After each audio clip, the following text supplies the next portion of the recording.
திருத்தூதர் பணிகள் 6வது அதிகாரம் 1ஆம் வசனத்தில் இருந்து 7வது வசனம் வரை.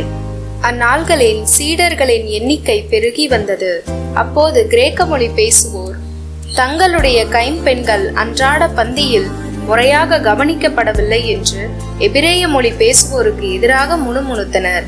எனவே 12 திருத்தூதரும் சீடர்களை ஒருங்கே வரவழைத்து, நாங்கள் கடவுளது வார்த்தையை கற்பிப்பதை விட்டுவிட்டு பந்தியில் பரிமாறும் பணியில் ஈடுபடுவது முறையல்ல. ஆதலால் அன்பர்களே, உங்களிடம் இருந்து நற்சான்று பெற்றவர்களும் தூய ஆவியருளும் வல்லமையும் ஞானமும் நிறைந்தவர்களுமான 7 கவனமாய் தெரிந்தெடுங்கள். அவர்களை நாம் இந்த பணியில் நியமிப்போம்.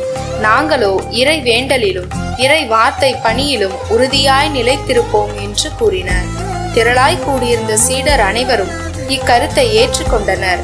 அதன்படியே அவர்கள் நம்பிக்கையும் தூய ஆவியும் நிறைந்த ஸ்தேவான், பிலிப்பு, பிறக்கோர், நிக்கானோர், தீமோன், பர்மனா, யூதம் தழுவிய அந்தியோக்கிய நகரத்து நிக்கோல்லா என்பவர்களை தெரிந்தெடுத்து அவர்களை திருத்தூதர் முன்னால் நிறுத்தினார்கள்.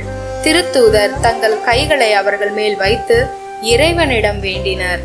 கடவுளது வார்த்தை மென்மேலும் பரவி வந்தது.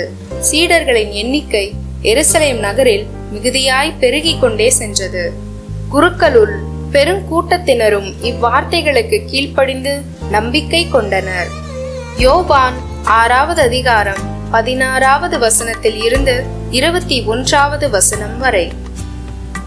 மாலை வேளையானதும் இயேசுவின் சீடர்கள் கடற்கரைக்கு வந்து படகேறி மறுக்கரையிலுள்ள கப்பர்நாகுமுக்கு புறப்பட்டார்கள். ஏற்கனவே இருட்டிவிட்டது. இயேசுவும் அவர்களிடம் அதுவரை வந்து சேரவில்லை.